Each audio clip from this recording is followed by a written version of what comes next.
Using the split tool is an effective way to help in the unfolding of your sheet metal parts. The split tool makes a thin cutout to separate flange that create a miter feature. Use the Smart Split tool to automatically find the closest corner.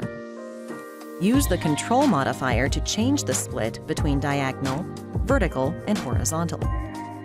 The miter properties control its size and position.